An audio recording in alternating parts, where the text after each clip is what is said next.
Ladies and gentlemen, welcome to another episode of Moving Mountains. We have the legend himself, Kennith de Kock, with us in the bus. Kenneth, thank you so much for your time. Hey Tim, it's awesome being here. Yeah, thanks for having me. I'm so excited about what's going to happen today. Man.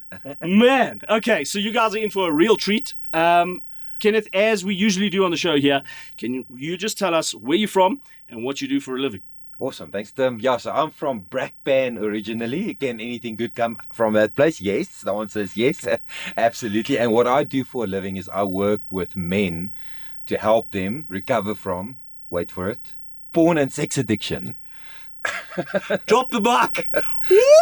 Okay. Alrighty, for those of you who are sensitive listeners, there's going to be some really, really crazy content in here. Sensitive viewership and all. So please click away if you are sensitive to topics about sex addiction, porn, or it's like some serious stuff that's going on in the world. That's what this conversation's all about. So Ken, I'm so honored and privileged to have you here.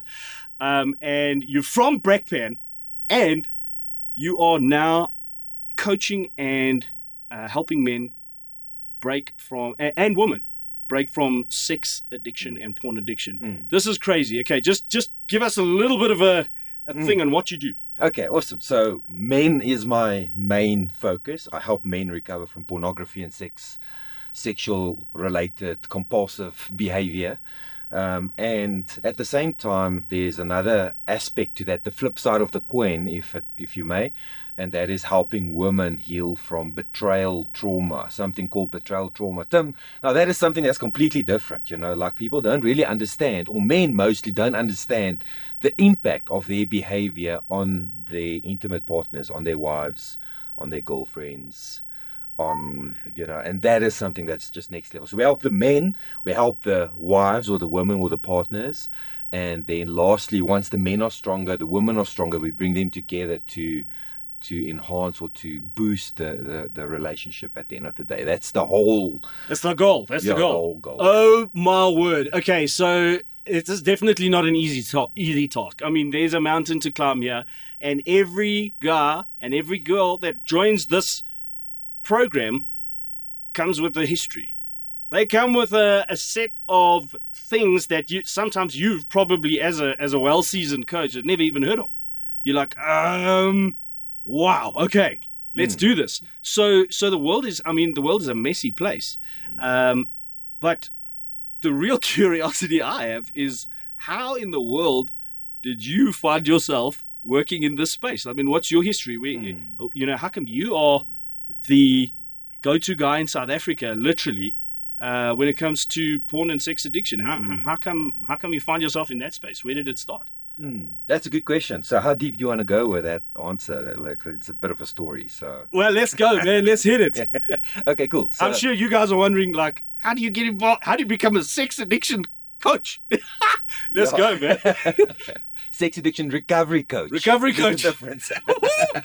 Yes. So, okay, cool. So my story begins in 2012, 21st June 2012. That's the specific day that my story begins. Okay. So something very significant and very powerful happened to me that day. I remember being in the hospital, and at that point in time, holding my daughter in my arms. Now, that's an amazing moment for most men, totally. Right? Only difference was she was lifeless.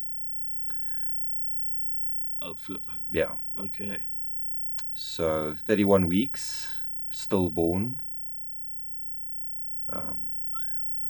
Beautiful, 5 fingers, 5 toes, grey eyes. I don't know, the color of the eyes aren't there yet.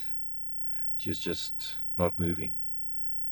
And that moment impacted me. It was, obviously it would, one of the most difficult, most painful, hectic moments that I've ever had in my entire life. Can't even imagine. Yeah.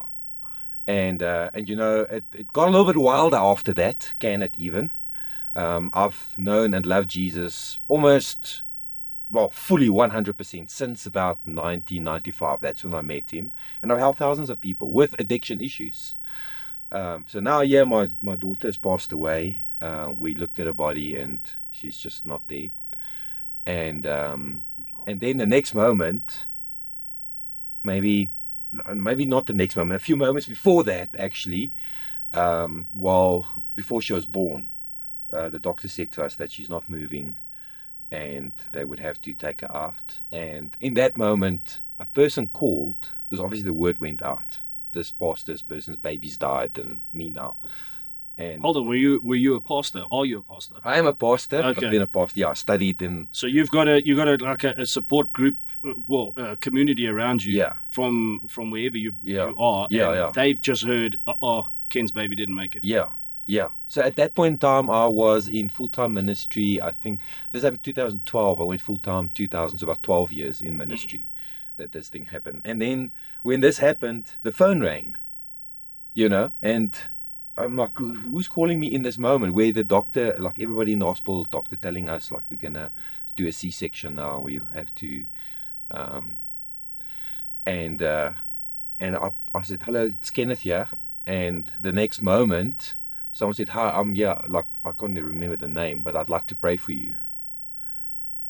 And put the phone on speaker, please. And I put it on speaker.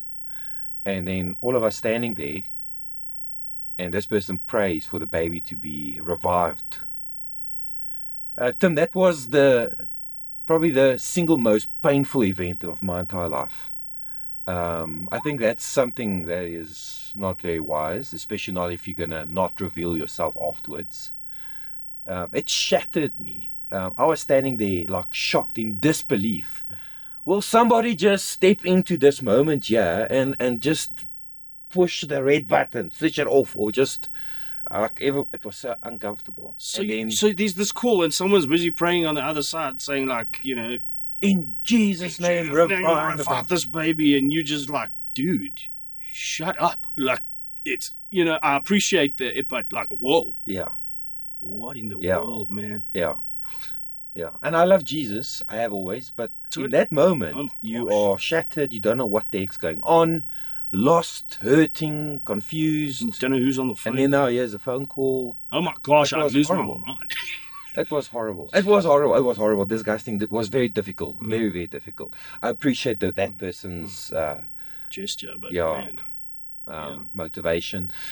So then, we had the funeral a few days later, and basically I just went into a grieving process. But that's the moment where my own recovery journey started, because for a period of approximately 6 months after that, my own acting out behavior as a pastor, my own issues with pornography and masturbation, numbing the pain, started to escalate. It went up drastically from maybe once or twice a week to a number of times every day. Per day.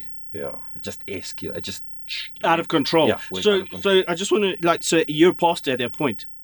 I was a pastor. Yes. I was in a ministry called Mighty Wings Life Center. So I wasn't full time at a church. Yes. But I had a recovery ministry called Mighty Wings. And here you are finding yourself a closet addict. Yeah. Because it's just there's too much pain going on, and you're looking for some sort of way to relief and escape. Yes. Oh, so let's just rewind a little bit further. I had been a pastor at that point in time for 12 years, I think, something like that. But even long before that, I struggled with pornography and sexual addiction. It was a secret sin that had been eating away at me on the inside for many years. And the reason why I actually started helping people with substance addiction was trying to figure out, how do I break free from this thing? But back in 2000, or a long time ago, I basically didn't, sex addiction didn't exist. Pornography addiction wasn't there. It wasn't a thing. People wouldn't talk about it even, cell phones just came out type of thing. Yes. So it was just magazines and probably DVDs at that time. Phones, it wasn't as readily available as it is now. Yeah. But I'd struggled with that even long before that. So my journey started there, and I was just lost in a very dark hole, just fighting with God, angry with God, screaming at God, hating on God. Hating yourself because of the double life. Yeah, that double life was there. I know all about that one. And it's literally like you're wearing this mask and you just trying to, oh, look at me. I've got it all together. And it's cracking. Oh, my word. Okay. So then? So, so I battled with this thing. So probably about 6 months later, very, very interesting, very close to the time that my baby would have been born. I discovered this person in South Africa. His name is Theo Crick. He's passed away by a few years ago. And Theo had been a certified sex addiction therapist, and he had been helping people.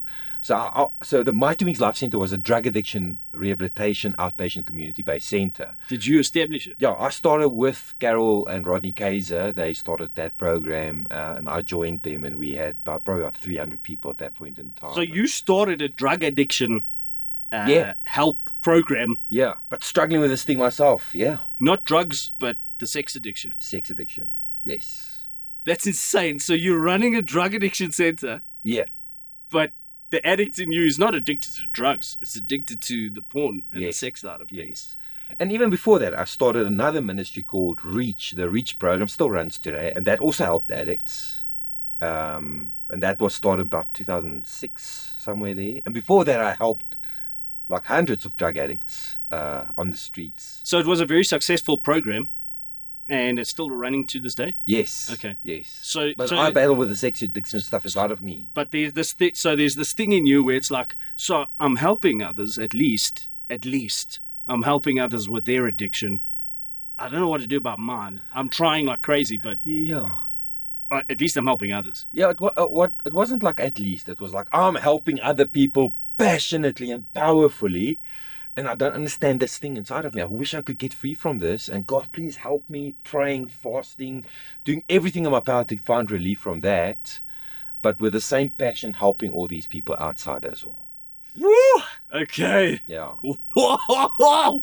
What a chess game to play in your mind. Oh, yeah. My word. Yeah, but this was very much in the basement. Yes. It was shut down.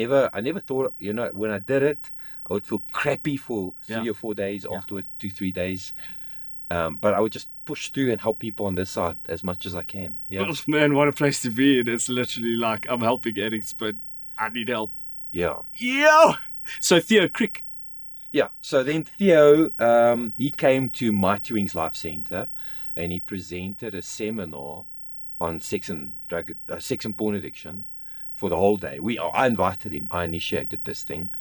And then basically at that point, on that day, I decided that I had to come out of the closet and I had to step into God's marvelous light and share the fact that I also battled with this. As daunting as that is, it's like the man in front who's coaching us.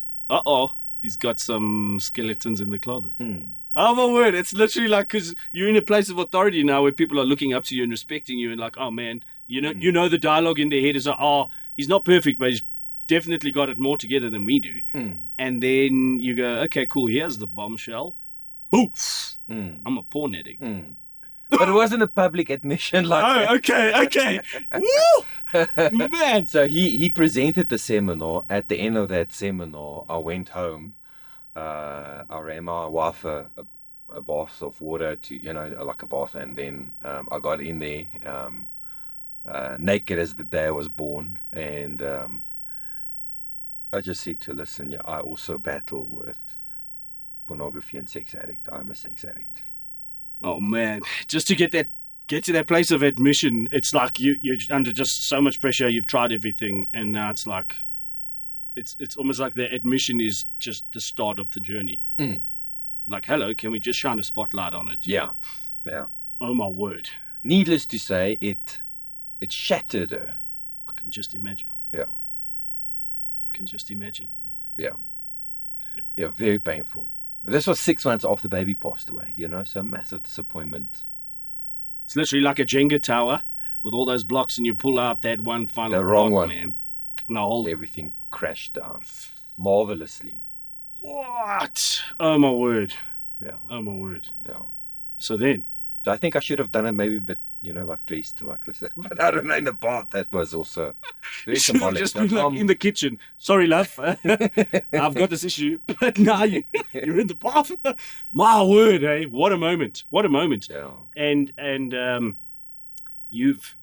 we'll get there just now, but you've helped countless amounts of men get to this point of admission with their wives, which is like, oh my word. Talk about facing a mountain. Yes. Oh my goodness. Yeah. So also something that I think I didn't do as good as I could have, but back then you didn't know, there's a way of disclosing. To share too much damaging details is not a good idea. And also to do something called staggered disclosure, when you stack all the stuff like your Jenga tower, a little bit of truth. Us men think that maybe I'll just drip feed a little bit of truth at a time, and because I want to save her from the whole thing. Yeah. But then we don't realize that every drop of truth compounds and hurts as much as the previous drop. So we think, I'm going to tell you this, and then I'm going to tell you this, and then I'm going to tell you this over a long period of time, that saves you. It doesn't. It absolutely destroys her. It kills her. It hurts like hell. Very, very painful process. That's what men normally do. We want to protect our wives from the truth of what we've done. But the truth is, you cannot protect anyone from something like that. You can't protect your partner. If I did it, the impact is on her side already. She's just not aware of it.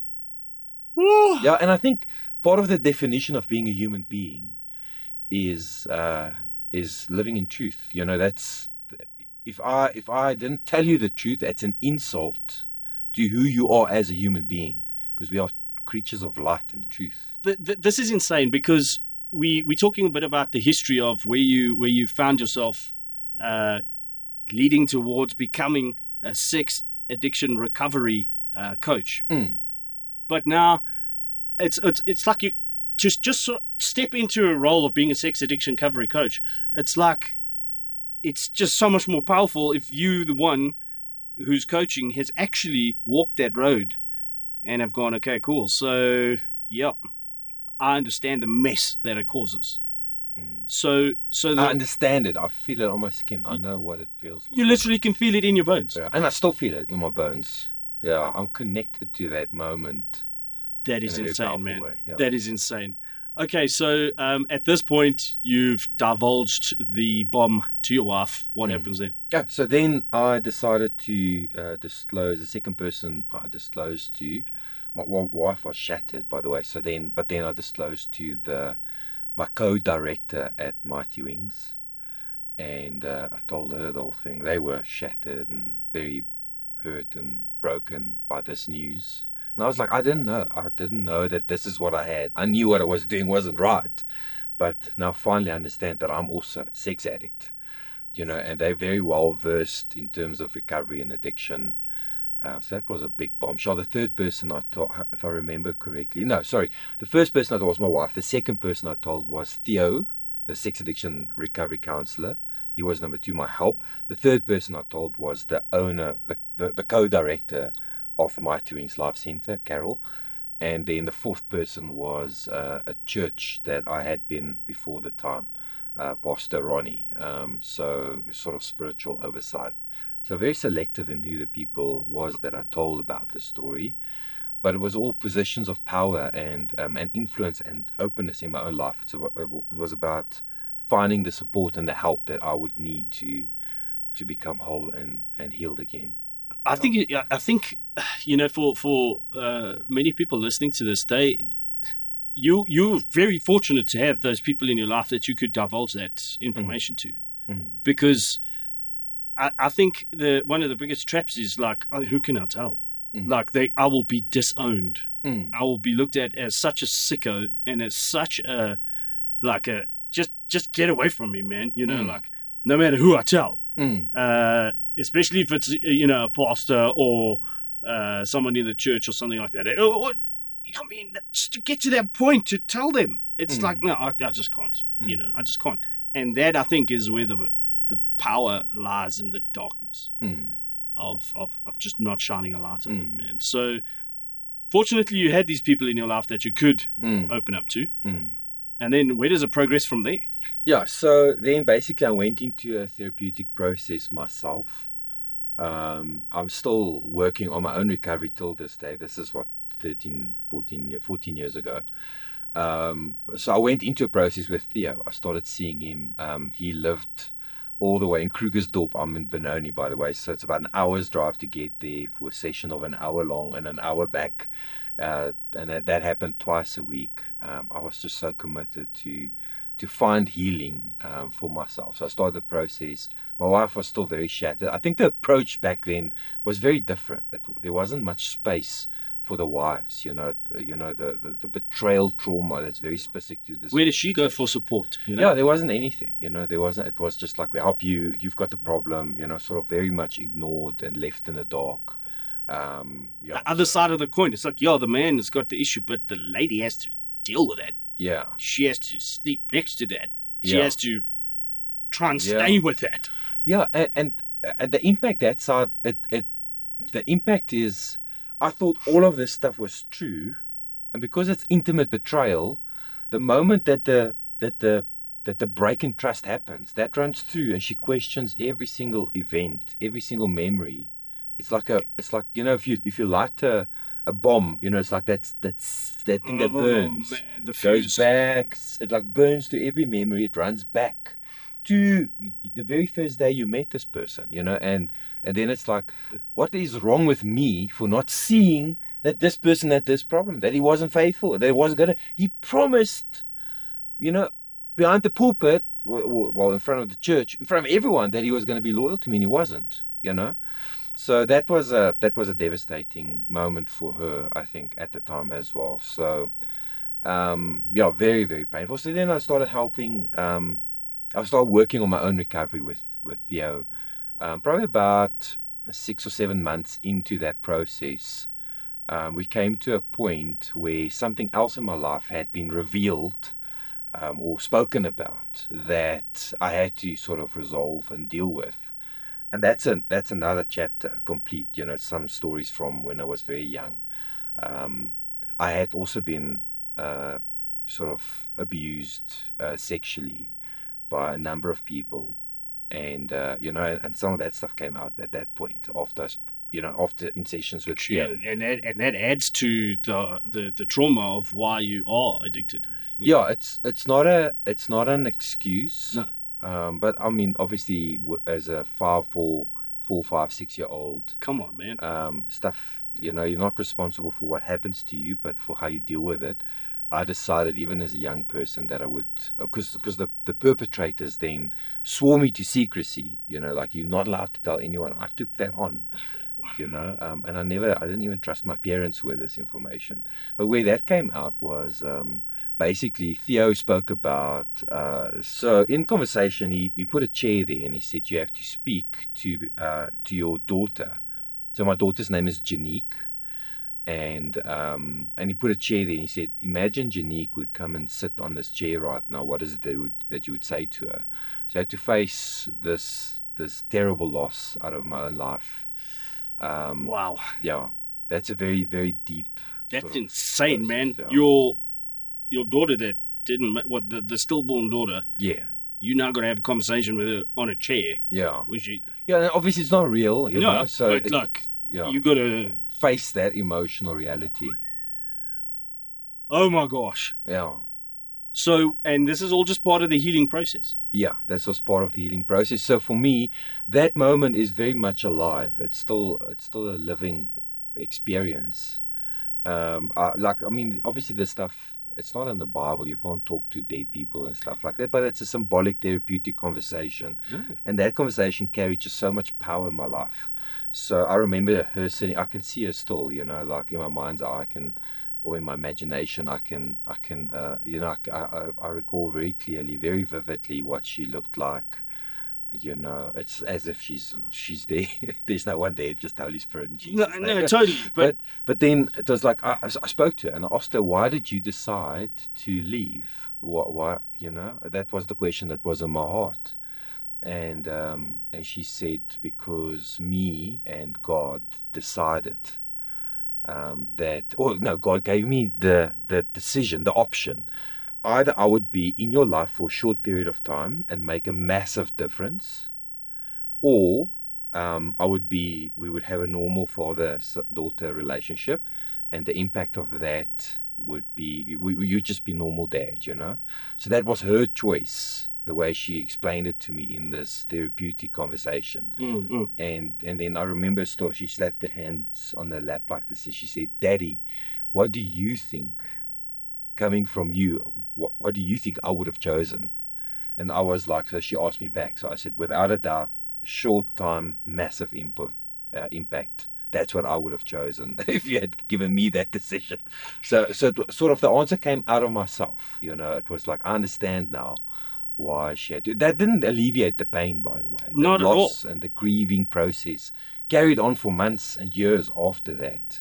But it gave meaning to that specific moment. What a therapeutic trick, hey? Just to have that conversation, an imaginary conversation with where a lot of the pain is stemming from. Wow. Yeah, and that's like a key. It's like the key that unlocked, that pushed me over the edge to get to the point where I finally could confess and admit that this is the issue that I had in my life. And actually get help. Yeah, actually get the help that I desperately longed for and actually asked for throughout my life. And what have Thank God for. What have you found, like, over the years of you helping thousands and thousands of men and women, ranging from the richest of the rich to middle class to poor, you name it, it doesn't matter, you're a human being. All these people that you've helped, have most of them had this significant moment of trauma in their lives? No. Oh. It's often not like that. This is just my story. This is what yours. happened for me. But there are quite a few. Yeah. I remember a guy in the program currently, his school teachers used to shout at him and fight with him because he couldn't write properly, you know, get a hiding for not writing. You know, he had a bit of ADD or dyslexia or something, struggled with reading, and the pressure from the family, you know, and the teachers that's got something to do with his way going forward, the way we treat people has an impact in our lives. You know, so I remember stories like that. There are stories like that. There's other people that also got sexually abused. Some men that were even raped and stuff like that. You know, and all of these events shape us into who we are ultimately. But the fact of the matter is that we can come out of it, you know, if we don't walk in that shame. Shame dies when secrets are shared in safe spaces. You know, so we get the guys to talk about this stuff with an emotional reality. When I shared with you just now, that moment when my baby died, when I held her in my arm, it's not painful for me anymore. But I can step back into the full pain and experience of that, and I did that exactly here. Other people can feel that, and there's a bond that happens in moments like that brings healing. Shared brokenness builds stronger bonds than shared beliefs. So we get the guys together to talk about the pain in their lives. I always tell the guys, with one hand, you hold on to the light. Where's the light? You know, like, find the light.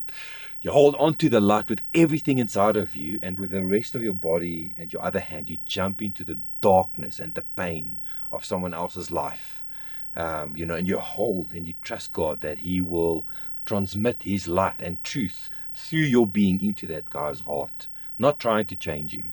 You just sit with him in the pain, face the pain, staying on the pain field with him in that moment in time. There's nothing more powerful than that for men. Yes, man. That is insane. So a theme that I'm hearing here is isolation versus community. Yeah, community is the thing. That's what I do. God uses me to build community. Wow. Yeah.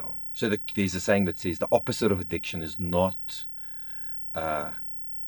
sobriety or abstinence. The opposite of addiction, of sex addiction, is not, or any addiction, is not abstinence or sobriety or being clean. That's not the opposite. The opposite of addiction is not sobriety, it's connection.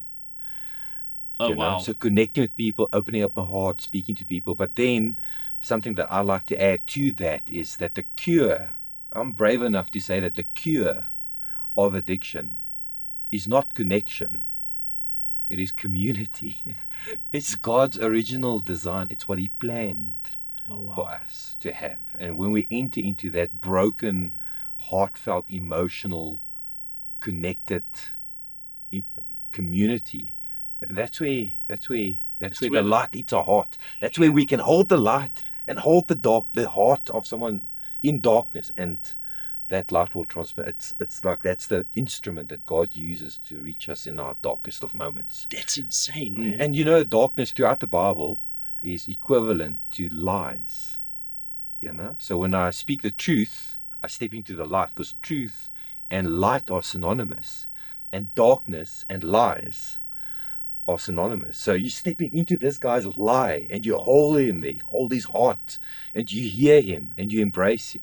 You don't judge him, and you, on the other hand, you just hold on to the light. Jesus, help me to get out of this darkness, because he's the light. And in that, just doing that, as simple as that. It's not simple, it's powerful.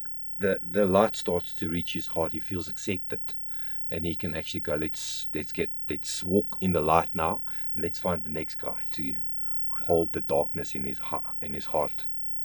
What a place to bring yourself to, man. Like to avail yourself to just sit in other people's dirt. Like that's you, without judgment. It's literally like, okay, cool, let's sit in the dirt and let's start shining some light here. That's insane. So I mean, people find you in all ways, shapes and forms, and there must have been some stories that stand out for you. Some stories which are like, you know, this person was facing a mountain, and God moved that mountain using your program or whatever it is. Can you just share maybe 2 or 3 stories with us which that's actually happened with? Yeah, there's a lot. There's some hectic stories, some very dark stories that comes to mind, and people's lives have been drastically changed.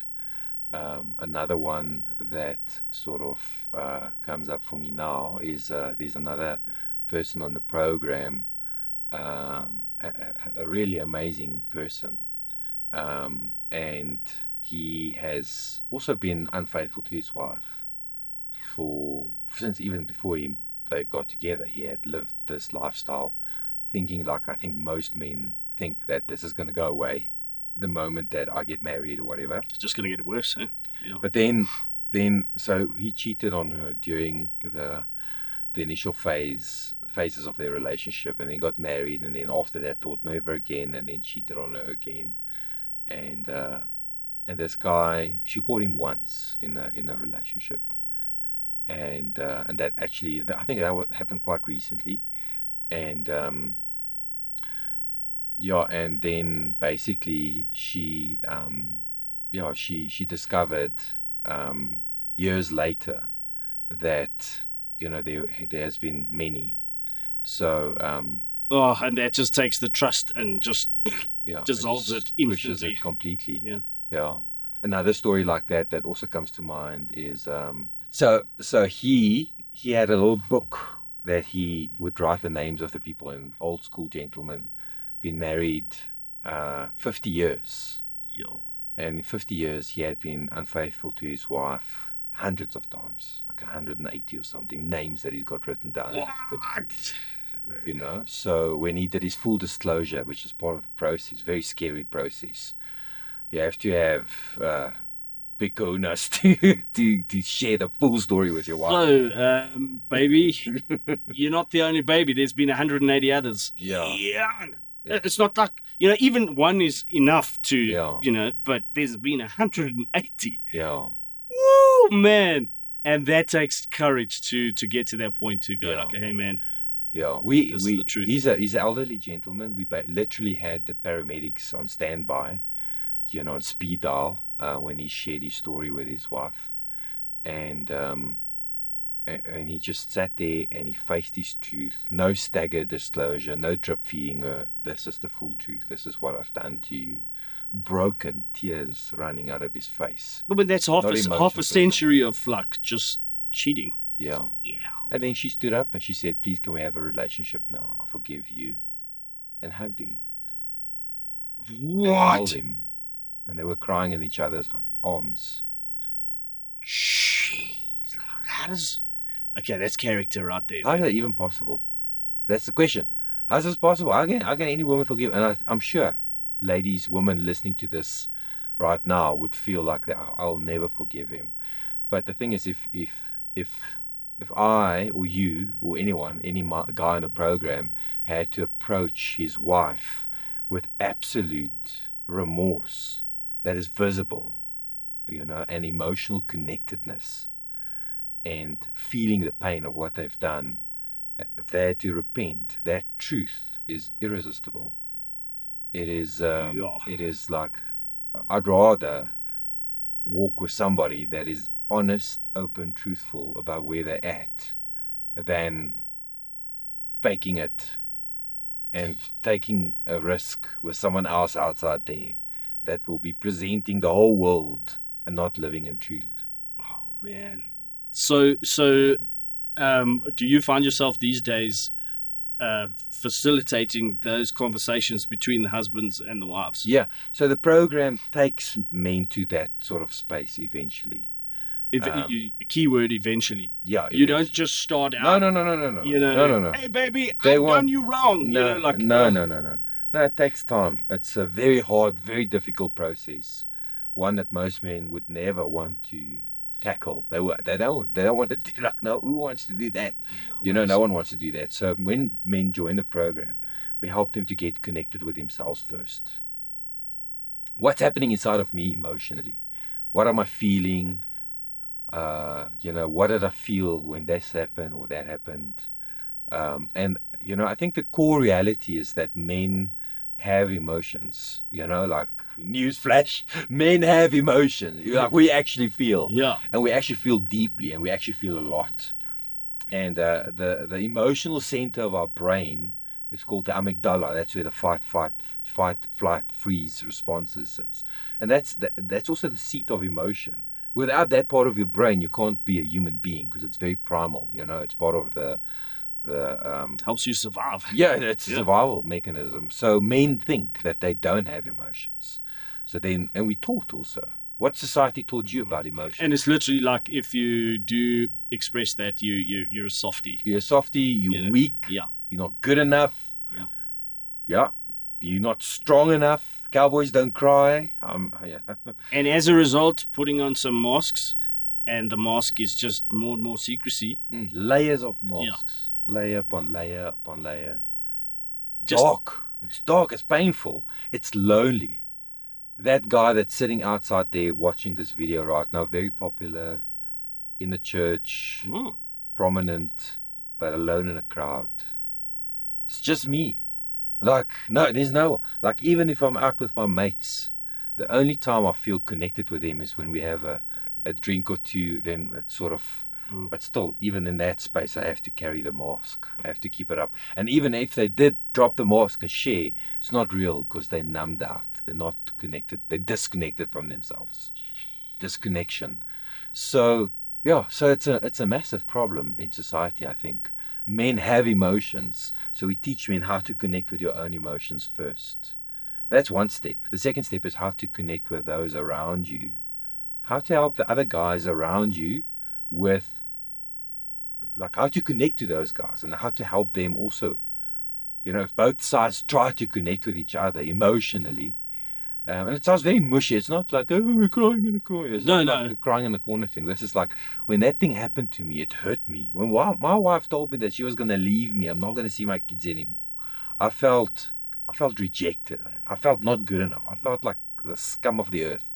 I felt horrible. When she discovered me, this is what I felt. This is what I experienced. And then the other guy will go, really? I also felt like that. I felt exactly the same thing. I felt the same thing. In that moment, the chains start breaking, man. And the connection happens. Yeah. People start to connect with each other. You are the same as what I am. I'm not the worst person. So the emotional numbness, the stuntedness, emotional like being stunted. Is that a word even? Yeah.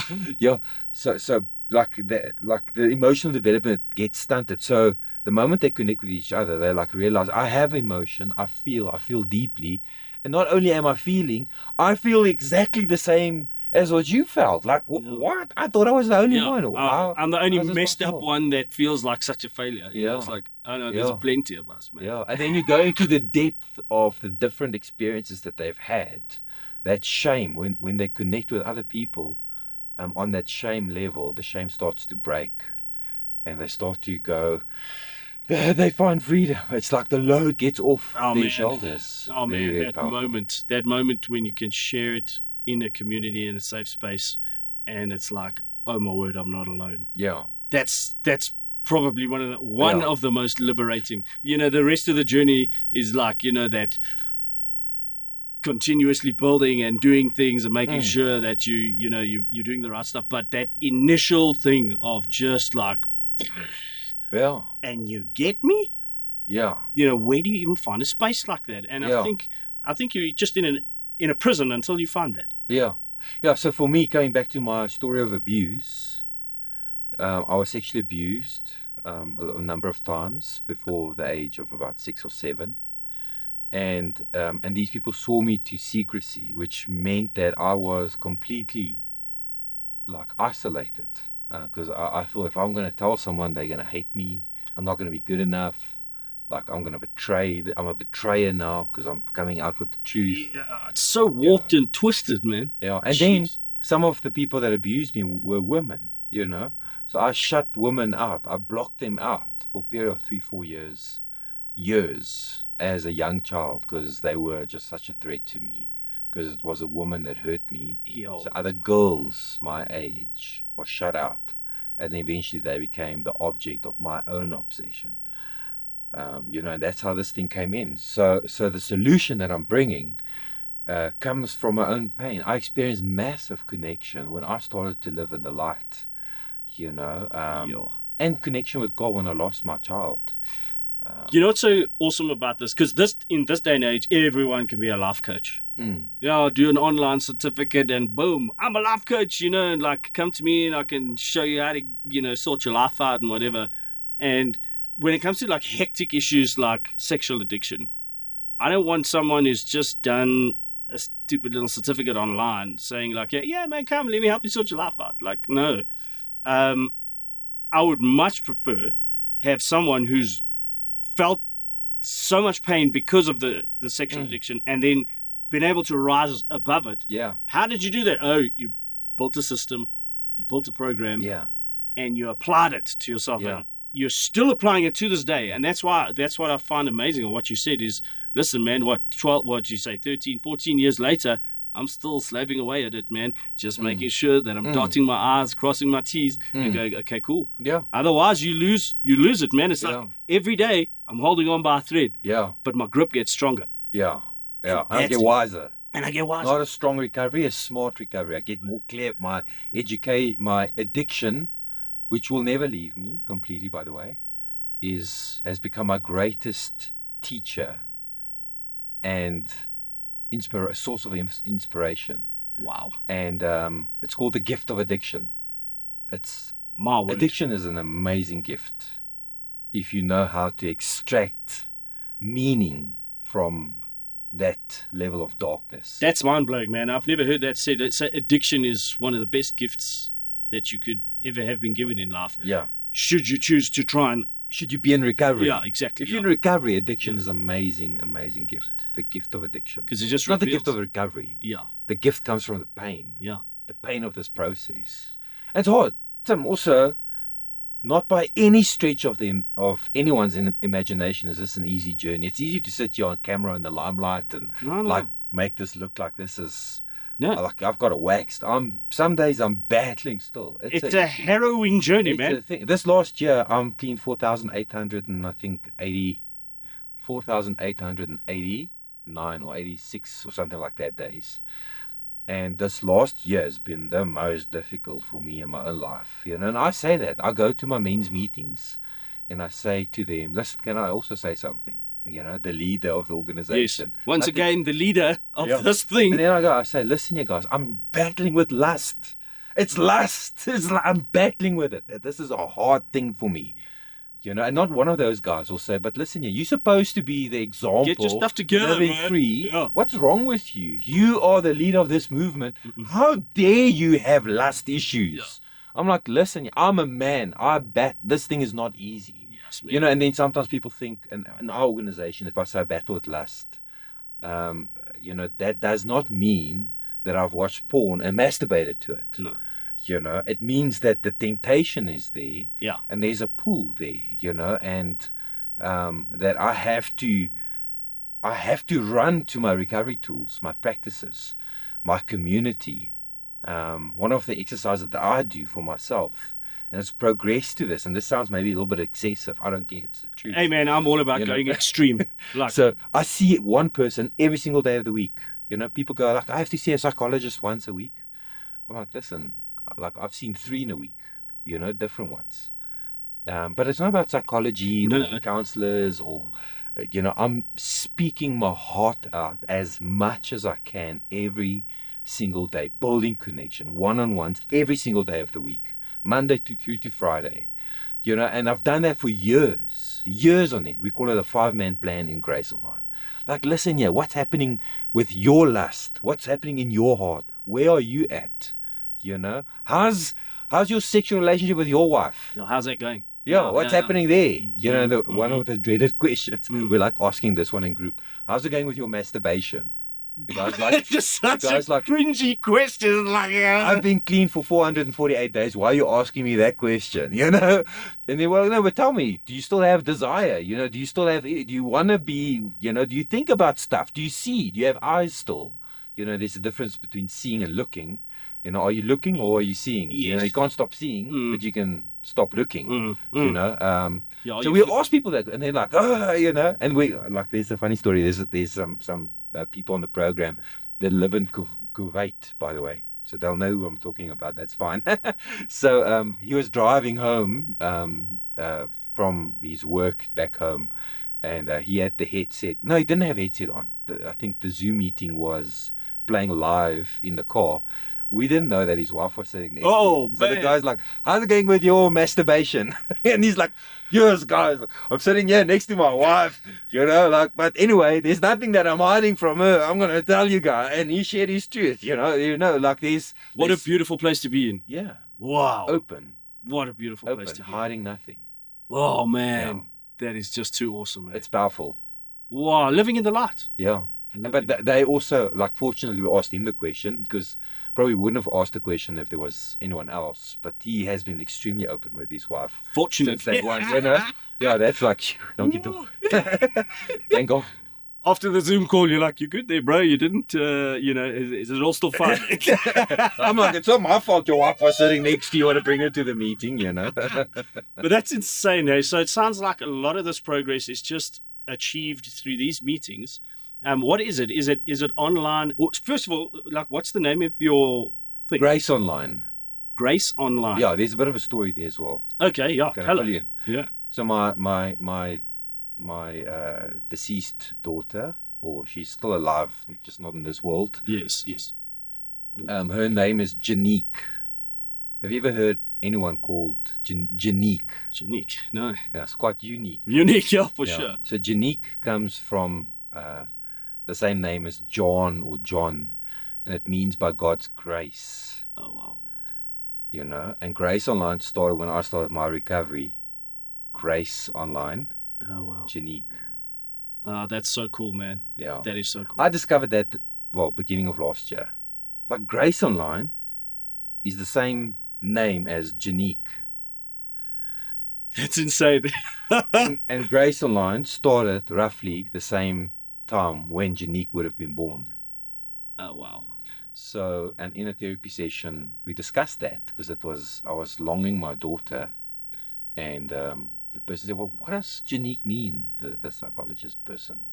And I said, it means, I don't know, you know, like, and I searched grace, by God's grace.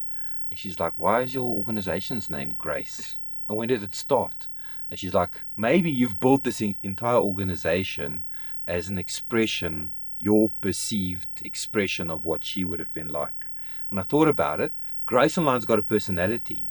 And I absolutely think that I'm expressing what I think her personality would have been like through this organization. That's Grace special, Online. man. Sure, that's Grace special. Online, yeah. That is special. And that wasn't by design. It was God's design. Mate, in not hindsight, mine. you're looking at it and you're like, whoa, man, it actually ties up. And once again, like you say, funny enough, your addiction is the biggest blessing, but so is your pain and your trauma, because when you start to mine through it. There's just so many blessings that come from that. Our ability to even do that. Yeah. It's crazy. Yeah, and as painful as it is, Yes. it just bears so much fruit for the world Yes. to benefit from. Yes. Yes. Even in the loss of my child. Yeah, man, that's crazy. Eh? That is crazy. Wow. So using that event to bring meaning. So remember I said in that moment, you said, short time, big difference. So the mission of Grace Online, really my heart's mission, it's not a mission statement, is to get daddies to connect with their daughters emotionally. Because if you under the influence of pornography, sexual addiction, you can't, it's not possible. You just zonked out. That's it. Not connected emotionally. So do you find that a lot of the guys on the program that have daughters, they've got a very strained relationship with their kids. daughter and with kids Yeah. as a result of their porn addiction? Yes. They just can't connect. Yeah, because kids are emotional as well. And if you're numbed emotionally, you can't connect with anyone. Jeez. Isolate, even God, your God relationship is also not too like giving.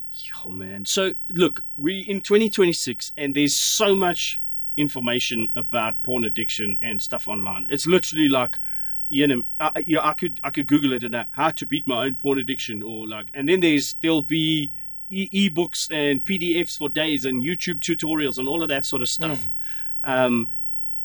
What would you say is the winning theme that you've seen that helps really, really increase your success rate at actually beating your addiction? Yeah. Because, I mean, you can do it solo or you can do it in a community. Like, what would you say is the fundamentals of actually getting rid of this thing? Yeah.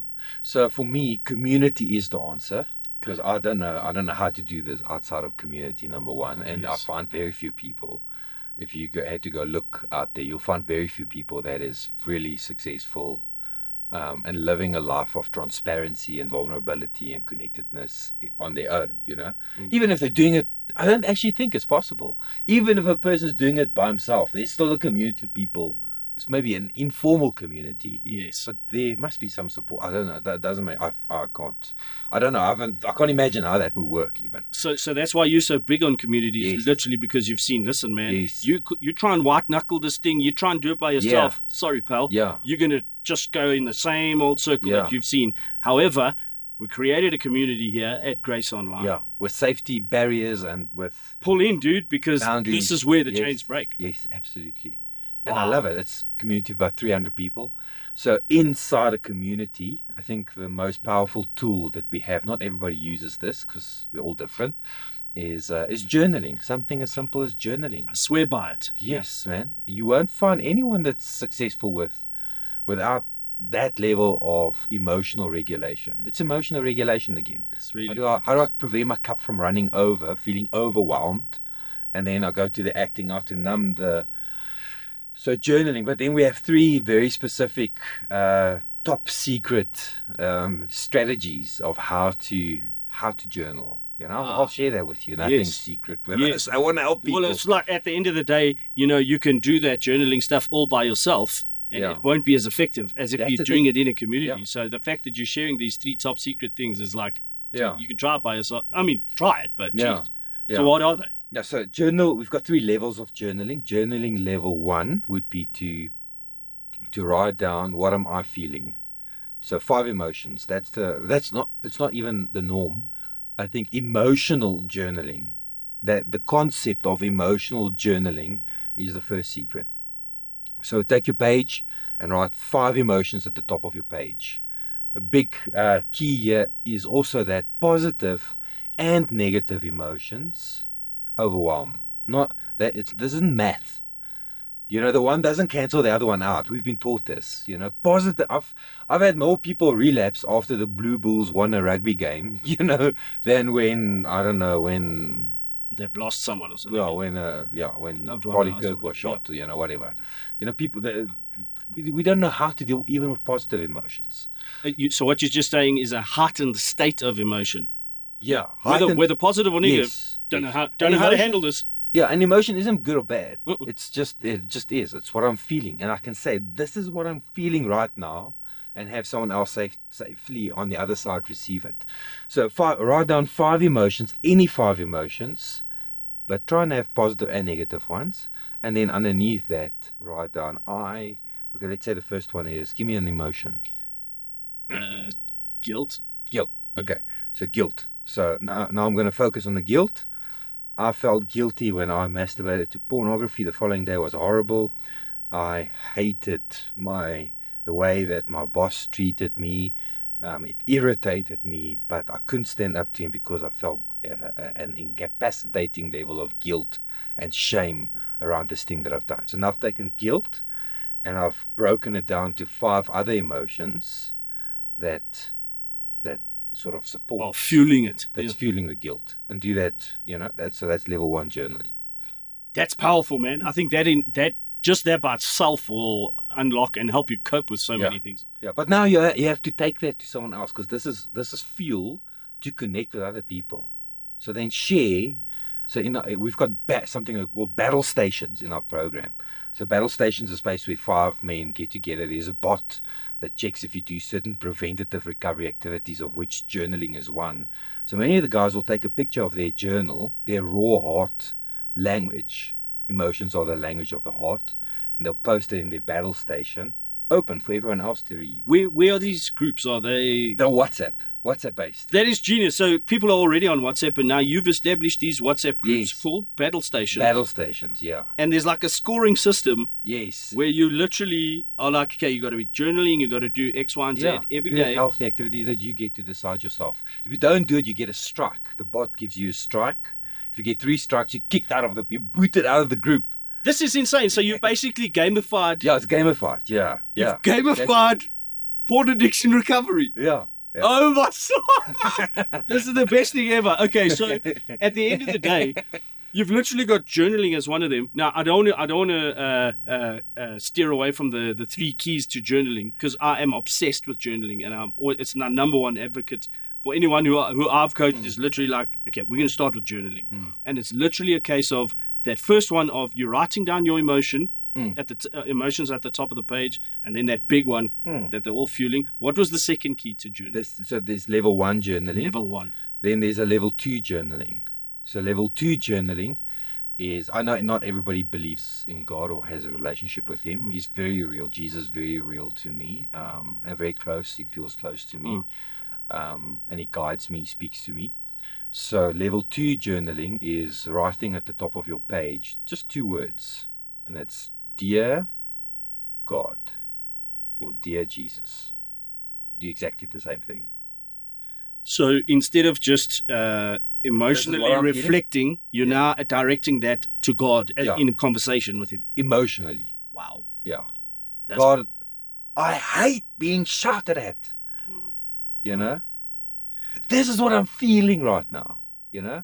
Pastors can't handle this stuff, by the way. So when my baby died, there were many years that Tim, if I say I hated God. Yeah, you just want to slap him, because it's like, I'm doing your work, man, and you put me through that. Yes, and then I went worse. I swore at God many times. He used the worst words, but it came from a space of expressing my pain. I went to Jesus with my pain. I like, what do I do with this? Who else do I fight with? Do I fight with a doctor? Do I fight with a pastor? I'll slap a few pastors. Yeah. Let's go. Jeez, man. Yeah. Like, I only speak like that when I talk about my pain. When you're accessing your and then I'm like, parts. Who are you to not allow me to share my pain? And then they're like, yeah, but that's not the Christian thing. You bring the church into disrepute, man. I'm like, okay, you don't understand. Actually, that level of pain will draw people closer to Jesus, because it's damn real. Yeah. Anyway, that was my little rant on the pastor. But and level 2 is about that. The fact that you can feel or sort of cultivate a safe space with God to get raw. Yeah. It's raw, being raw and real and relevant. And realistic. That is probably one of my favorite places to hang out. When I go and I chill with God, it's literally like, no one else is going to get this, Father. So put on some tough ears, because I'm going to let you have it right now. Yeah. But he can handle it. He's like, man, I created the universe, boy. My shoulders are so broad. Yeah. I created every bit of vocabulary that's possible. I created the concept of vocabulary. So if you're going to come to me with a little bit of like, oh my gosh, some rough language, he's like, bring it on, boy. Yeah. As long as I'm connecting with you. I really I mean, think so. I don't have video footage or a tape recorder of God ever saying, like, hey man, you can come to me with all that vulgar language and all of that, whatever that's inside of you. But like, who else are we going to go to? He wants my heart, and the language of my heart is my emotions. Come on. I have to give it to him. And obviously I'm not advocating swearing at God. No, That's no. not the thing. No, the thing is, this Yeah. is an expression of pain. And if you can't handle it, maybe you need to look at your own emotions. Why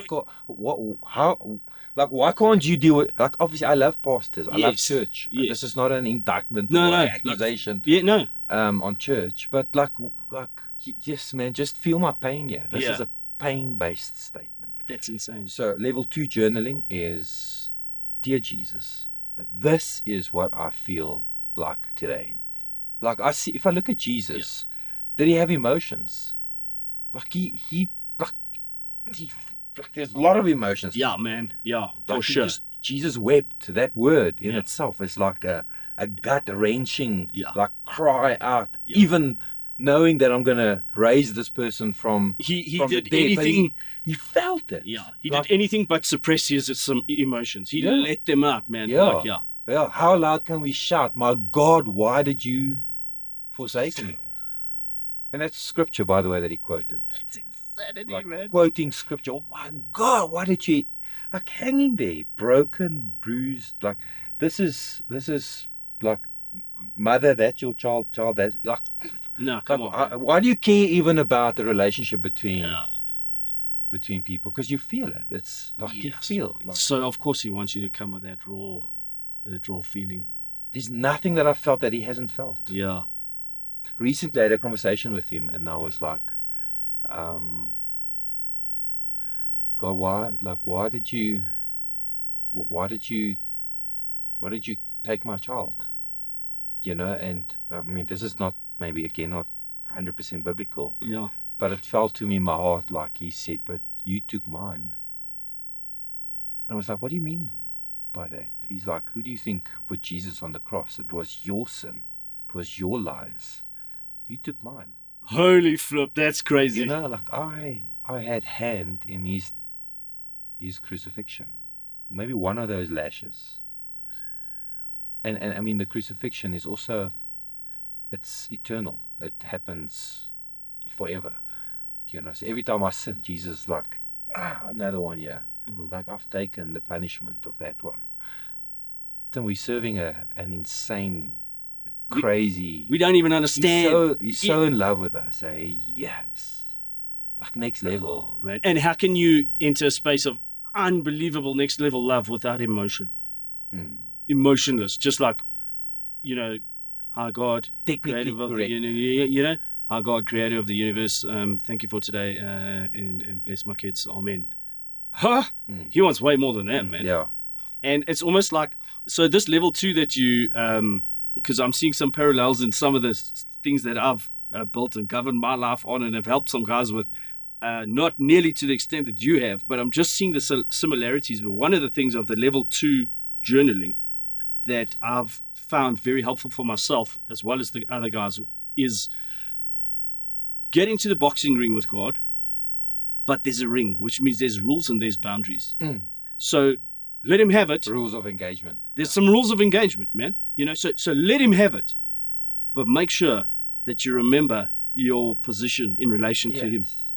Go for it. Let him have it. Say, Father, I cannot believe X, Y, and Z, and go for it. But then go, have a space in there to just go, first of all, I don't even deserve to be alive right now, like with the stuff that I've done. And but you still see me. You still see me. Which reminds me, Lord, I'm also pretty ticked off about X, Y, and Z, blah, blah, blah. But Father, you hold me.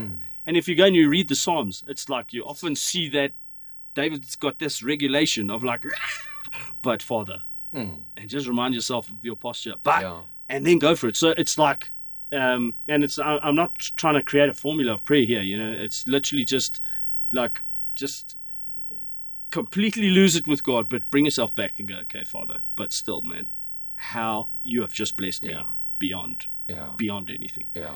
You know, I shared the words that I use in my private time with a pastor recently. He said to me, "You're a prideful person." You know, what's the response of a prideful person if you get told that you are prideful? If you say, "I'm not prideful," then you're prideful. And so I'm like, yes, I'm going to take this one, and I don't think I am. Because like when I express my heart to him, he expresses his heart to me.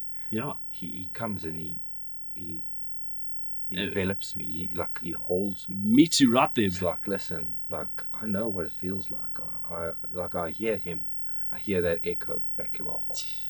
You know, it's not like I'm better than you. You know, and so what you're saying is after that, but like remember who he is. Yeah, man. And I remember who he is. Yeah. He could go done. Yeah. Cheers. Any day. Yeah. Any minute, now. Yeah. And he hasn't. Yeah. Because he's got ultimate love for me.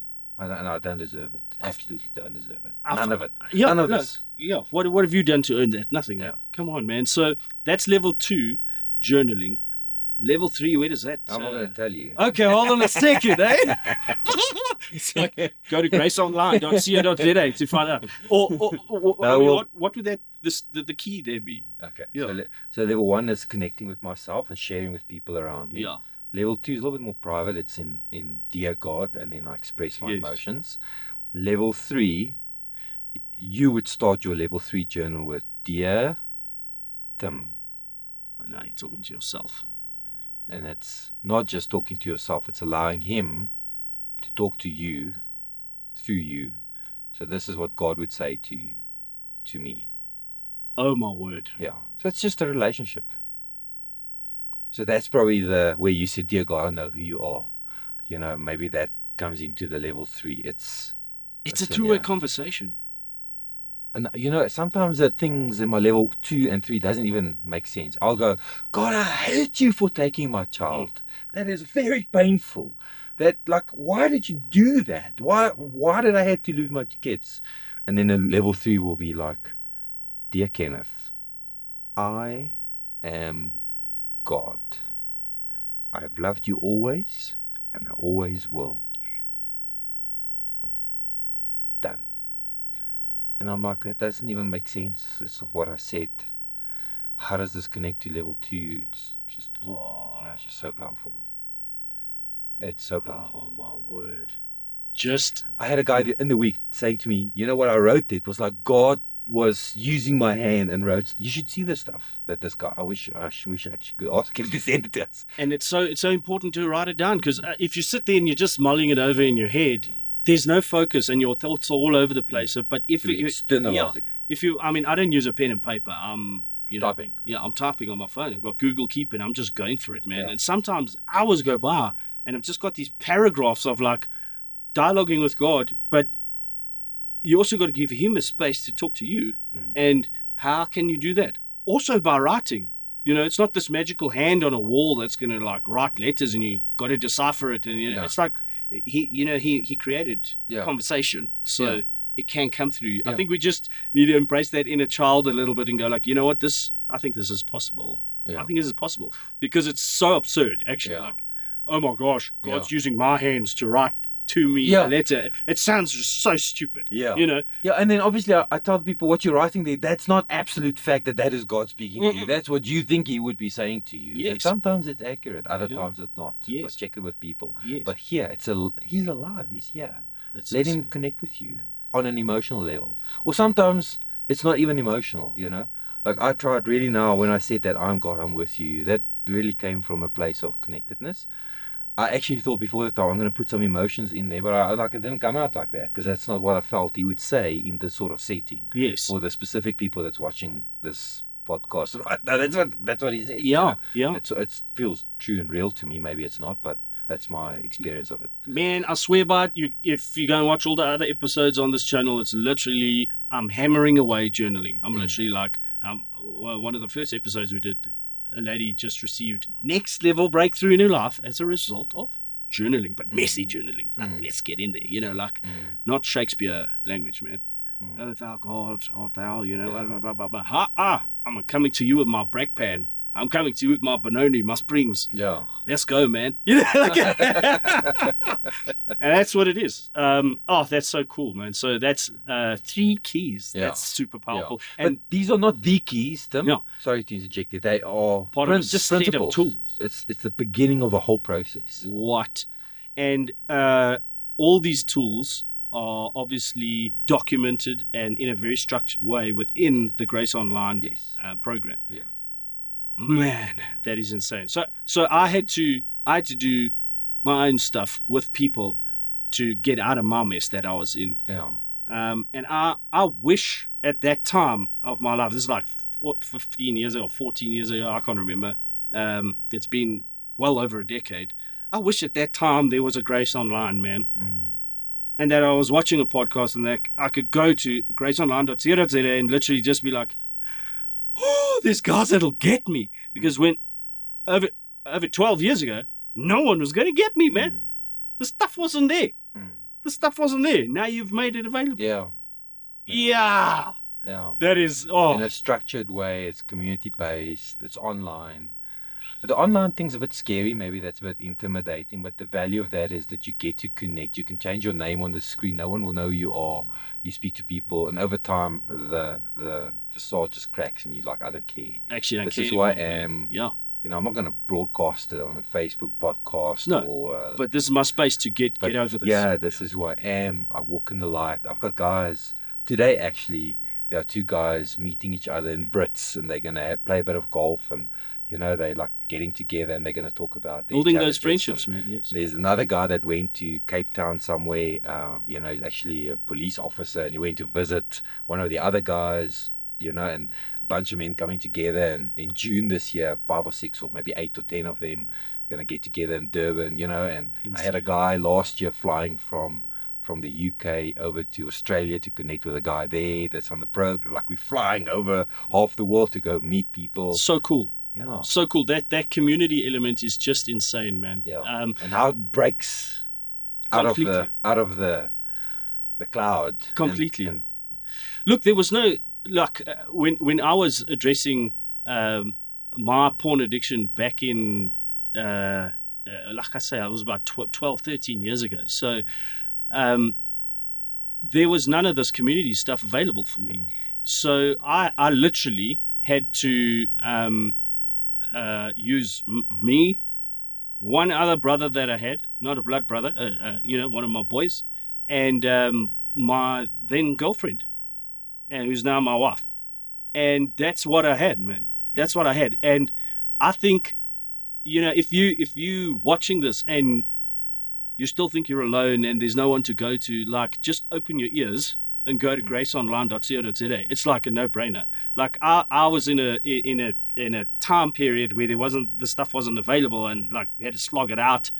And that's why I've developed a whole bunch of tools. Kenneth's developed a whole bunch of tools. The guys who've developed these tools are the ones who had to slog it out. But you know, back then, it's literally what it is. Now these tools are widely available, and it's amazing. I mean, some of the stuff that you that I've seen on your website that you do and that you've told me is just like, it's next level. It can't not work. It works. And I mean, the track record is there. Guys come through, they get fixed, man, and then they're part of the community. It's not like a move through, we'll fix you after 30 days, you're going to be fine. It's like you get plugged into like a family. And that's insane, man. That in this day and age, you know, finding people to connect with, you know, the whole thing of just swiping on Tinder and trying to find where do you go to find a wife these days, dude? Like, someone was talking to me about, and they were in varsity, and they're like, yeah, it's hard to, you know, find a spouse. I'm like, dude, I don't even know where I'd go to find a spouse these days. Literally, like, in my day, there was lots of like little pockets of people, and where do you go these days, you know? And community is a hard thing to find. So when you find one or you hear about one, and you're in a position that needs one, join it, man. Like, just don't mess around anymore, and just go for it. So how does it work? Is there like an onboarding thing? Is it free? Is it paid? How does it work? No, so there's we try and, like, I've been working with addiction almost 30 years now. 3 decades of I experience. started, I helped my first person in 1997. It's insane. So it's 29 years. Can't believe it. That's awesome, man. So I've learned a lot. I've got there's not many people that I've hurt in my life. I don't think there's a lot of people that would have bad things to say about Kenneth. Maybe about 5. Yeah. You know, I'm always welcome and willing Yes. to fix things, you know. So we've built this track record of credibility and dependability, trustworthiness, and that's also just something that Jesus did. Yeah. But the grace, the point I'm trying to make is that after 30 years, I think I'm starting to understand what the profile of a person looks like that we can help. Oh, wow. So I don't want to waste anyone's time. You know, we definitely can't help anyone or everyone.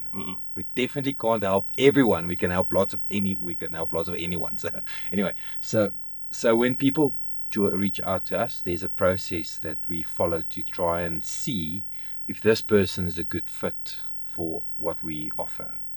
So there's obviously different levels of addiction. So it starts off with assessment. People that score 0 to 5 on this assessment, they can stop mostly whenever they want. It's not an addiction. Sexual addiction starts at 6. We found that people that score 6 or higher, 6, 7, 8, 9, that in that range that they have sexual addiction, but they're stuck in denial. You know, usually people 6 to 9 don't want, like, I can stop whenever I want. I'll stop next week. It's only once in a while. I do it to sleep. You know, it's not hurting anyone. It's just pixels, and they think like this. We're talking specifically people who are watching porn. Yes. Yeah. Yes. So they'll complete an assessment. If they score 0 to 5, usually they can stop whenever they want. If they score 6, sexual addiction is present, but the denial is at its highest. I can stop whenever I want. I'm not hurting anyone. Blah blah blah. That whole thing. So 6 to 9. So they don't want help, mostly.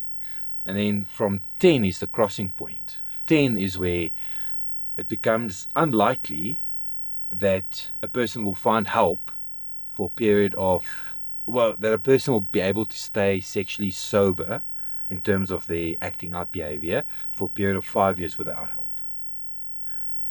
So 10 to 16, you know, so 11, you need help. You need someone else to support you. 12, 13, 14, 15, 16, you know, 16 is like the edge, you know, so without professional specialized help, you won't be, probably won't stay clean for 5 years. And then 17 and higher, 18, 19, 20 is where even with professional help, it becomes unlikely that you'll be able to stay clean for a period of 5 years. So, and that's where the law starts to impact, you know, so you're looking at divorce proceedings. You're looking at criminal behavior being going to court, like, shucks, now I'm in trouble. Yeah. So that stuff, that whole process takes a lot of energy away from this, you know, the dreaded child stuff that people look at, you know, so that it gets harder. Yeah. So mostly we have helped people 17, 18, 19, but mostly we'll go like, listen, this is, it's a bit too late. You know, if you fit personality wise and all of the other structures are in place, then we can try to help you.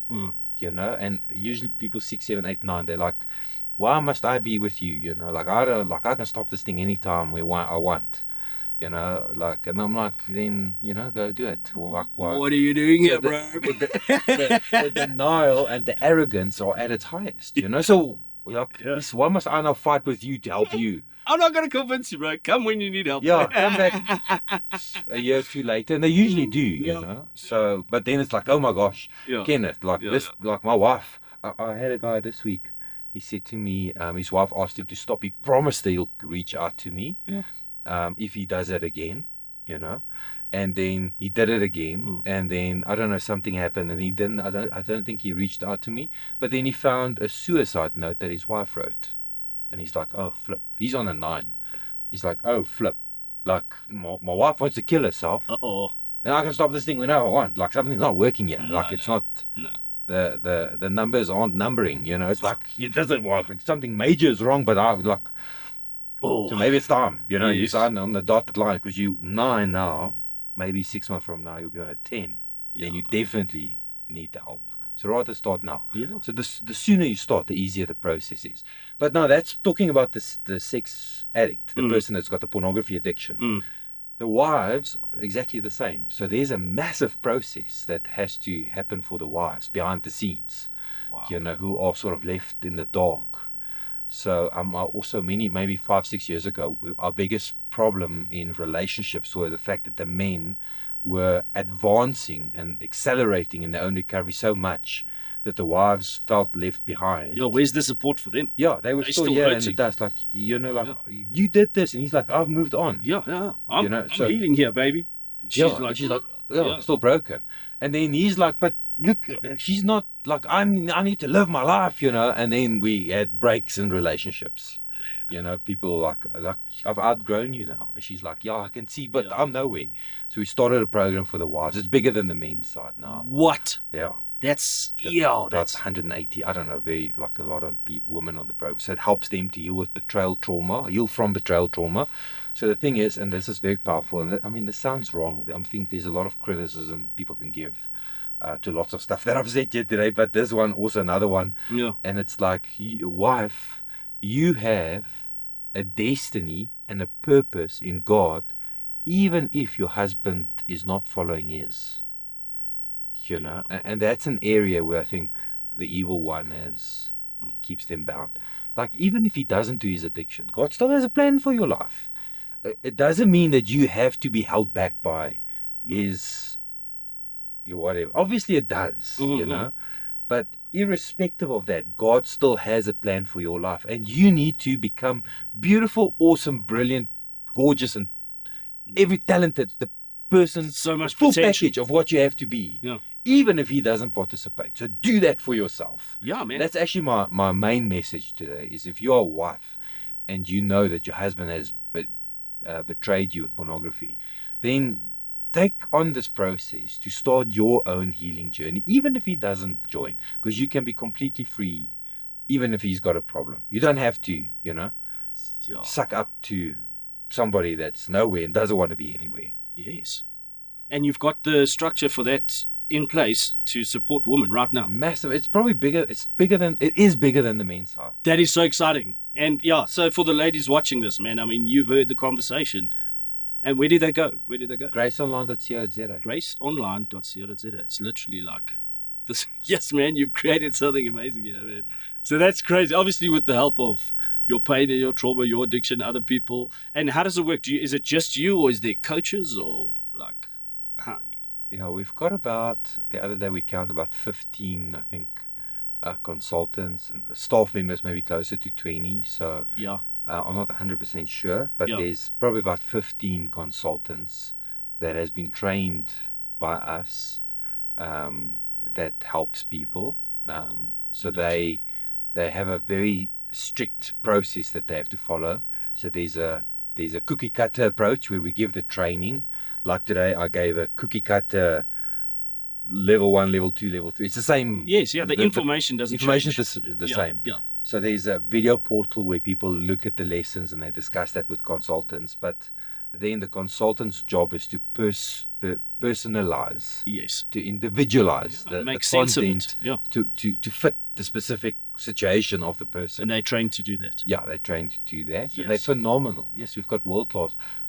It's like amazing people. And this is why you can handle so many numbers, and the volume of people that you handle is because you've got these certified guys that are literally just making the magic happen. Yes, they're not certified. Yeah. There's no certification. Yeah, but like trained through you guys. They're trained, they're certified, supported through us, you know. We're like, these people know what they're doing. They follow the process that I've done for many decades. Yeah, they know what's happening. And they just do what we do. And it's not a counseling thing. It's a facilitation of a program that's got specific desired outcomes through the whole process. We've got a roadmap, you know, step by step, everything that needs to happen. And so needed for someone to actually take your hand and walk into this unfamiliar territory, because you know, it's like to the dude who's listening to this and going, you know what, there is hope. I can actually just try to do it by myself. Like, good luck, pal.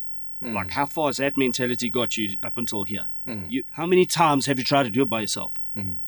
Like, Grace Online, go for it, man. These guys are ready to help you, man. And like, just try something different. You know, I love that quote. You know, the ultimate definition of insanity is doing the same thing over and over again and expecting a different result.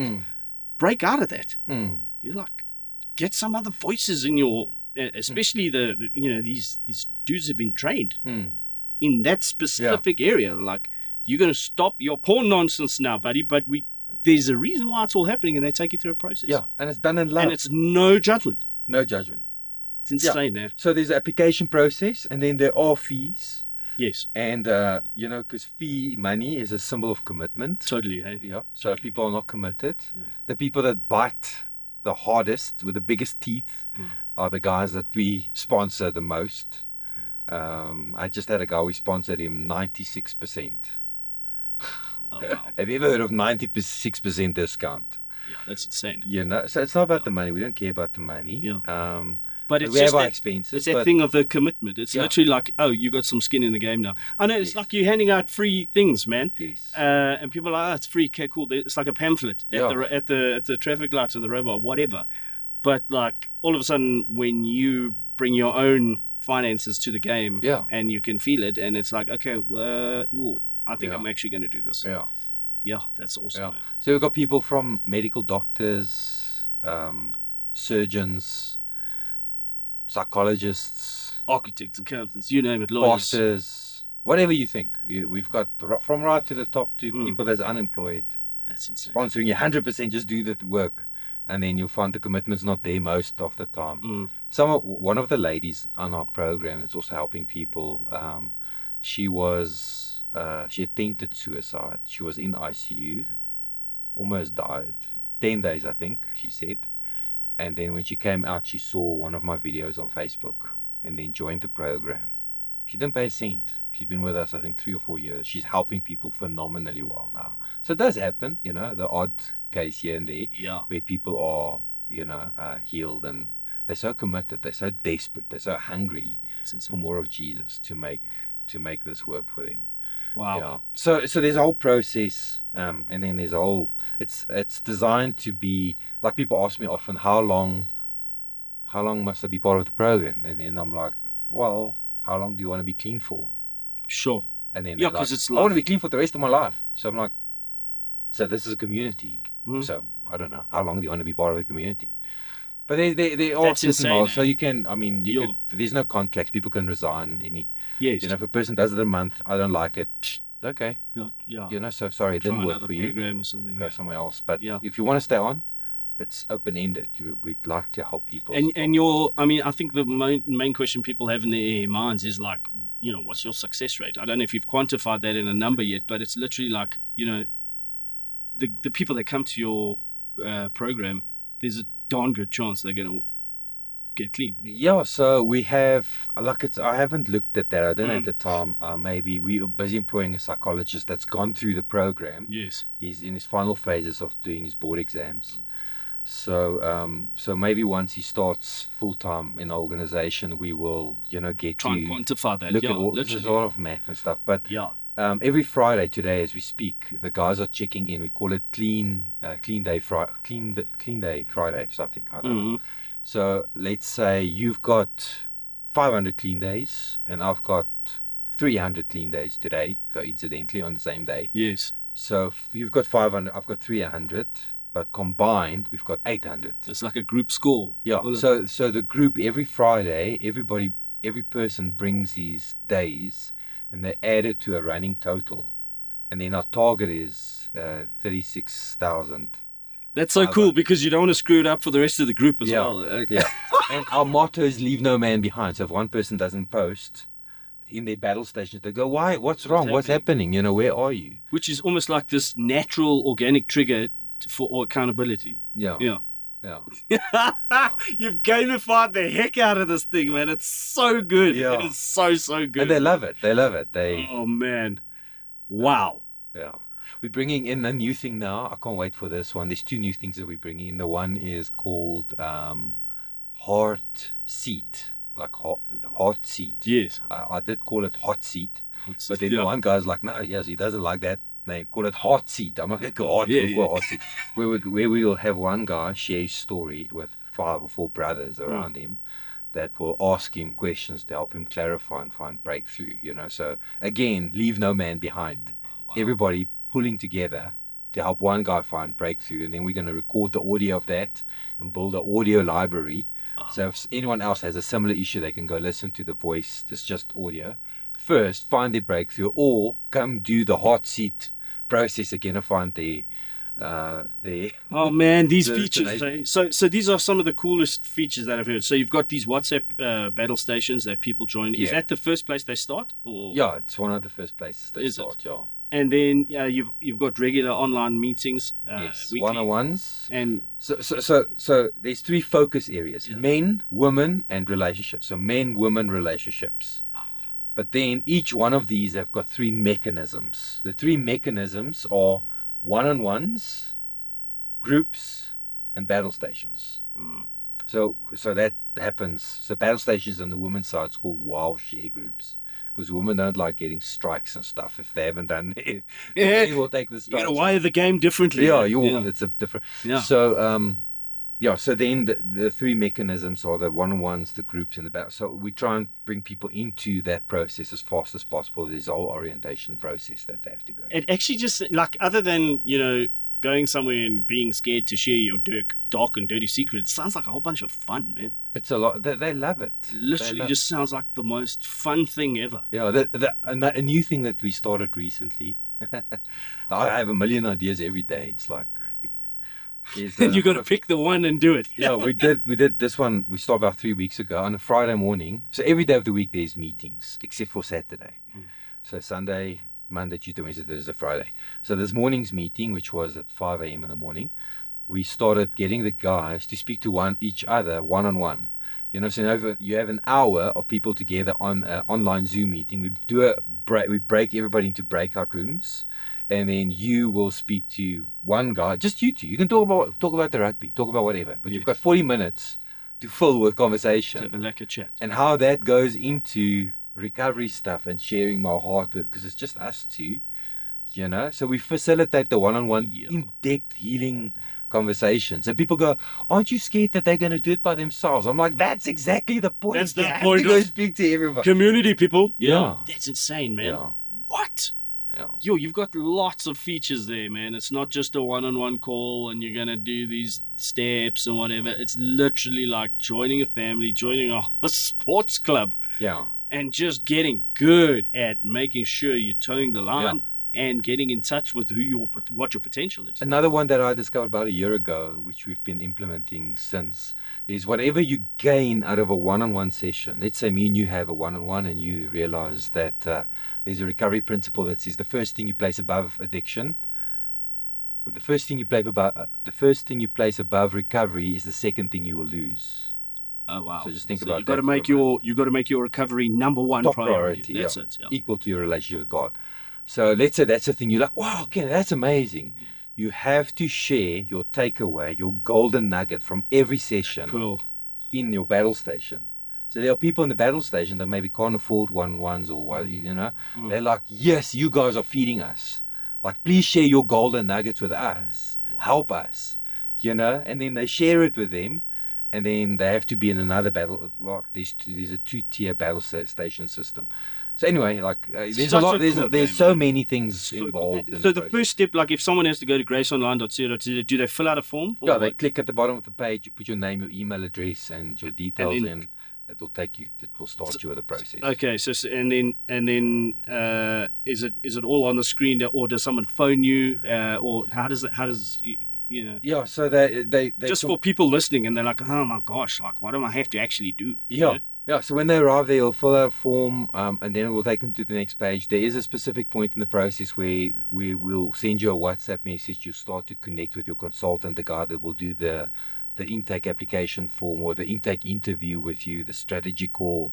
There's a strategy call, there's a triage call, there's a whole system of things that we do with you, and there's a lot of one-on-one interactions before we allow people onto the program, trying to not waste people's time and resources. We want to help the right person. Yes. For our approach. You know, and I have to say this, speaking of like the right person. Okay, so now, I mean, we've been mates for a while now, and you know, like I'm a very extreme character. Yeah, just a little. People are always like, Tim, what are you up to, dude? And I find it so amazing because, you know, if you're listening to this and you understand that your personality type is really going to fit in with the community thing, and graceonline.co.za it sounds like amazing stuff. Like, don't waste time. Just go there, type it into your Google browser. I'm also going to leave a link in the comments. Like, just click on the link and go get it done, and get your journey started. There are, however, oddballs like myself that might actually look at this and go, dude, I just don't. I don't see myself being a part of that, man. Like, you know, I'm a rogue, weird warrior, and I need some extreme, someone who's gonna be a bit extreme with me. I want to encourage you. DM me a message. Okay, I had to get some people with me to be very extreme with me, and I'll discuss those things with you in a conversation. We can get on a call, but there is the extreme approach, which involves 90% of the tools that Kenneth does, but there's sometimes just this, like, some of us are very hard-headed, and in order to get through to us, I can tell you now, like, there'll be a point where I'm part of a community, I'm part of all of this, and I'll be like, dude, I just need someone to punch me in the face. Like, and we're in the far minority, man. We're in the minority. Like, the majority of humankind will literally soar with Grace Online. Like, please go to Grace Online, and you probably do fall into that category. But I know that if I was watching this video, and back in the day, I would have loved it if the guy sitting behind the mic said, listen, if you don't see yourself fitting into 99% of the population, and there's that 1%, and you're like, dude, I'm so hard-headed, I'm weird, and some guy's going to need to get to me with some other weird ways. I'm that guy, I promise you. Okay. I'll get through to you, boy.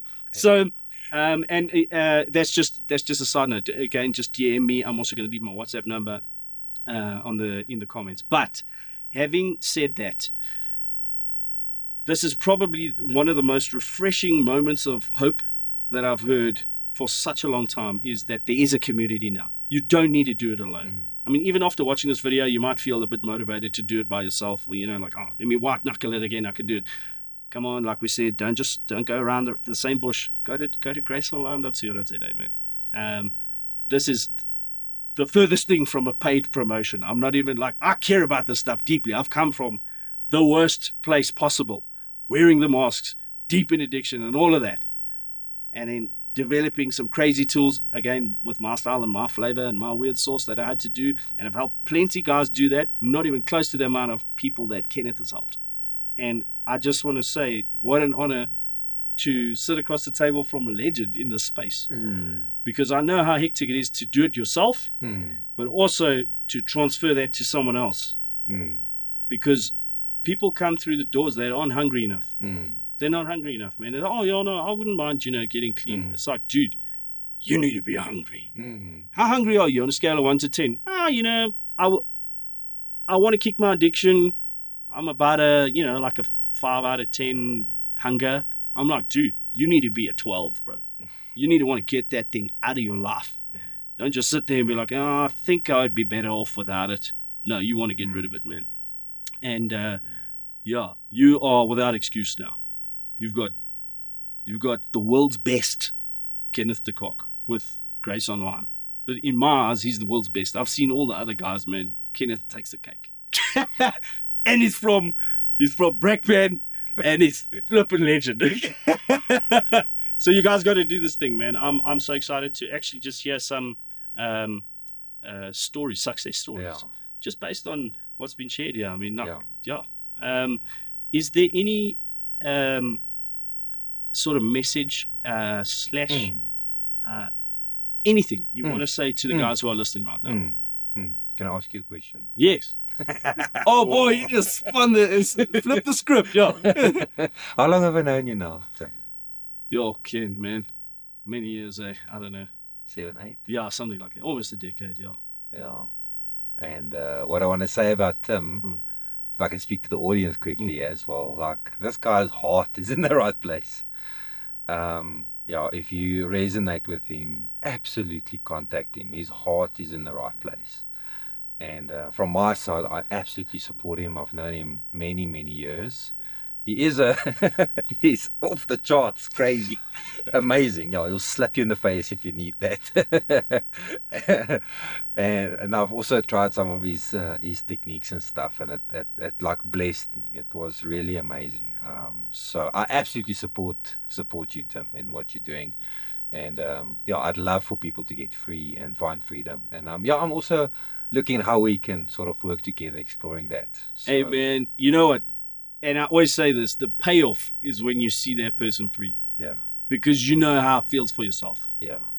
And I mean, like every day, I mean, I've got mechanisms in place to keep me on that. It's like that tightrope. Because I got a mind on me, man, and my mind goes places. And if I don't put those guardrails in place, it's a mess. It's a mess. And I got to be very sort of like strategic and hectic with myself in terms of tools, daily commitment, and things that I put in place. And just hearing how you are doing this with your community, it's just so refreshing to know that there's someone else out there doing it. Like, freaking well done, man. Whatever that's worth, it's literally like, yes, please. You know, it's so cool, man. So anyway, you guys have heard enough of us complimenting each other and all of that, but at the end of the day, you guys know what to do. Click that link, go to Grace Online, get in touch, get sorted. I have had the time of my life here, and I could talk about this topic for days, but it's already been almost an hour and a half now, hour 45, and I couldn't have thought of a better way to spend my time today, man, other than right across the table with the legend of Kennith de Kock from Grace Online. Love it. Thank you so much for your time, Ken. And we will touch base on all the success stories that come out of this. Can't wait. You guys rock. Have yourselves a good one. And yes, once again, in the comments, you can comment, ask questions, whatever. Where do we get hold of you other than Grace Online? Is there any other social media things? They can find me on Facebook, Kennith de Kock, Kenneth Dekock. Find my Facebook page. There's about 10,000 people following me there. Yes. Not that means much, but no. But if they DM you, that's the person, if they got the space. If they DM you, you'll get in touch, man. Yeah. That's it. Yeah. Okay, that's beautiful. Alrighty, a lot of hope for you guys. A lot of hope for the world, and we will see you guys in the next episode. But until then, keep it real and have a good one. Fantastic, man.